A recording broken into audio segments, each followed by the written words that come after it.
A editora Árvore da Vida apresenta Alimento Diário.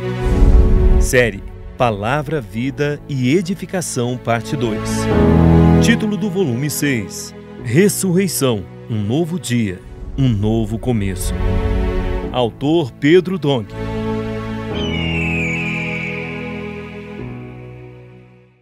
Semana 1. Jesus é preso e julgado injustamente. Quinta-feira. Jesus no jardim do Getsêmani. Ler com oração. Mas Jesus disse a Pedro: mete a espada na bainha. Não beberei porventura o cálice que o Pai me deu? João, capítulo 18, versículo 11. O relato do capítulo 18 de João começa assim: tendo Jesus dito estas palavras, saiu juntamente com seus discípulos para o outro lado do ribeiro Cedron, onde havia um jardim, e aí entrou com eles. Versículo 1. Eles foram para um jardim do outro lado do Cedron, o ribeiro situado numa depressão que fica entre o Monte das Oliveiras e o Monte do Templo. No sopé do Monte das Oliveiras ficava o jardim do Getsêmani, onde Jesus foi traído e preso. Jesus, enquanto ceava com os discípulos, revelou que Judas era o traidor. João, capítulo 13, versículos 1 a 2 e versículos 29 a 30. Em seguida, o traidor saiu e foi encontrar-se com os principais sacerdotes, a fim de guiar os soldados até onde Jesus estava. Depois que falou com seus discípulos, Jesus disse: levantai-vos, vamo-nos daqui. Capítulo 14, versículo 31, parte B. Eles então foram para o jardim do Getsêmani, e Judas foi até lá com os soldados para o prenderem. Capítulo 18, versículos 2 a 3. O que aconteceu na noite em que Jesus foi traído está assim descrito no Evangelho de João.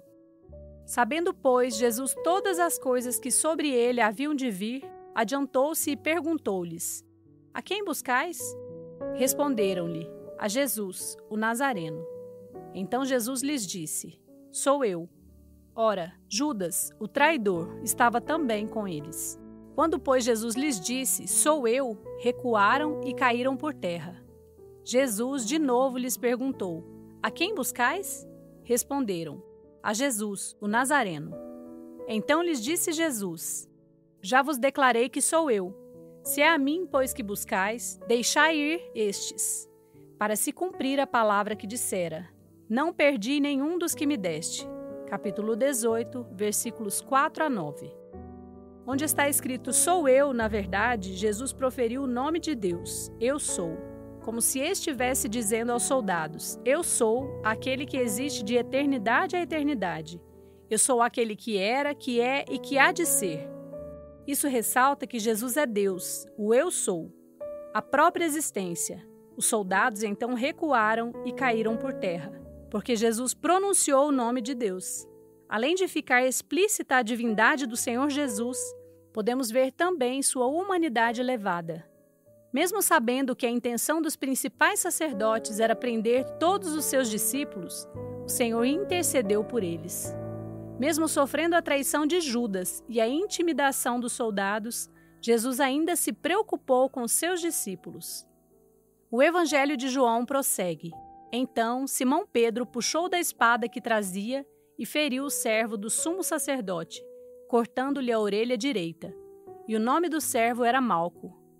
Mas Jesus disse a Pedro: mete a espada na bainha. Não beberei porventura o cálice que o Pai me deu? Capítulo 18, versículos 10 a 11. Em outras palavras, Jesus estava dizendo: na verdade, estou aqui voluntariamente, porque se eu não quisesse, ninguém seria capaz de me prender e ninguém tiraria minha vida. Estou aqui para fazer a vontade do Pai, para beber o cálice que o Pai me deu. Numa outra ocasião, Jesus havia esclarecido: por isso o Pai me ama, porque eu dou a minha vida para a reassumir. Ninguém a tira de mim, pelo contrário, eu espontaneamente a dou. Tenho autoridade para entregar e também para reavê-la. Este mandato recebi de meu Pai. João, capítulo 10, versículo 17 a 18. Ou seja, o Pai lhe havia dado autoridade sobre sua vida, e ele poderia decidir entregá-la ou não. Se não quisesse, ninguém conseguiria tirá-la dele. Mesmo com todo o aparato militar, Se Jesus não quisesse, os soldados não conseguiriam levá-lo. Lucas também registrou em seu evangelho o mesmo episódio. Um deles feriu o servo do sumo sacerdote e cortou-lhe a orelha direita. Mas Jesus acudiu, dizendo: "Deixai, basta." E tocando-lhe a orelha, o curou. Capítulo 22, versículos 50 a 51. No Evangelho de Mateus está assim registrada a prisão de Jesus. Falava ele ainda, e eis que chegou Judas, um dos 12, e com ele grande turba com espadas e porretes, vinda da parte dos principais sacerdotes e dos anciãos do povo.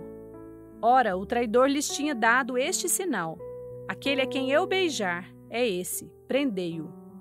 E logo, aproximando-se de Jesus, lhe disse: "Salve, mestre", e o beijou. Jesus, porém, lhe disse: "Amigo, para que vieste?" Nisto, aproximando-se eles, deitaram as mãos em Jesus e o prenderam.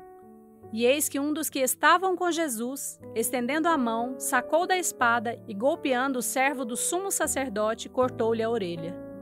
Então Jesus lhe disse: "Embainha a tua espada, pois todos os que lançam mão da espada, a espada perecerão. Acaso pensas que não posso rogar a meu Pai e ele me mandaria neste momento mais de 12 legiões de anjos? Como, pois, se cumpririam as Escrituras, segundo as quais assim deve suceder?" Naquele momento, disse Jesus às multidões: "Saístes com espadas e porretes para prender-me como a um salteador? Todos os dias no templo eu me assentava convosco, ensinando, e não me prendestes. Tudo isto, porém, aconteceu para que se cumprissem as Escrituras dos profetas." Então os discípulos todos, deixando-o, fugiram. Mateus capítulo 26, versículos 47 a 56. Os soldados vieram prender Jesus como se ele fosse um bandido.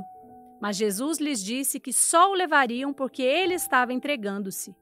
Pois se pedisse, o Pai enviaria mais de 12 legiões de anjos para defendê-lo. Uma legião de soldados no exército romano é composta de 6.000 homens. Então 12 legiões totalizam 72.000 anjos. Deus criou milhões e milhões de anjos. Mesmo que a terça parte dos anjos tenha seguido Satanás, ainda há 2/3 que estão a serviço de Deus. Muitas coisas não nos sobrevêm porque Deus ordena que seus anjos se acampem a nosso redor para proteger-nos. Por isso, não precisamos ter medo. Deus tem milhões de anjos a seu serviço e a serviço dos que hão de herdar a salvação. Hebreus capítulo 1, versículo 14. Deus poderia mandar 72.000 anjos para defender Jesus, mas para que se cumprissem as Escrituras, o Senhor deveria morrer. Enquanto Jesus falava à turba que o prendia, os discípulos fugiram. Para entendermos essa atitude, precisamos perceber qual era o ambiente daquela noite. A nota 11 de Mateus capítulo 26, na versão King James atualizada, explica que os soldados romanos, somados aos guardas a serviço do Sinédrio, totalizavam aproximadamente 500 homens. Os guardas eram como os policiais de hoje, responsáveis por manter a segurança pública. Os soldados romanos, por sua vez, faziam parte do exército. De repente, surgiram num jardim, provavelmente um espaço reduzido, 500 homens com tochas, lanternas, porretes e espadas. Que ambiente intimidador! Que momento aterrorizante deve ter sido aquele. Escreva a frase que mais tocou o seu coração. Destaque os pontos-chave dessa frase. Ore de acordo com o conteúdo destacado.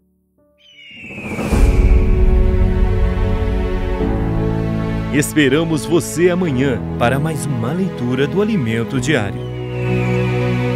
Baixe e desfrute do nosso aplicativo EAV Play, disponível na Play Store e App Store.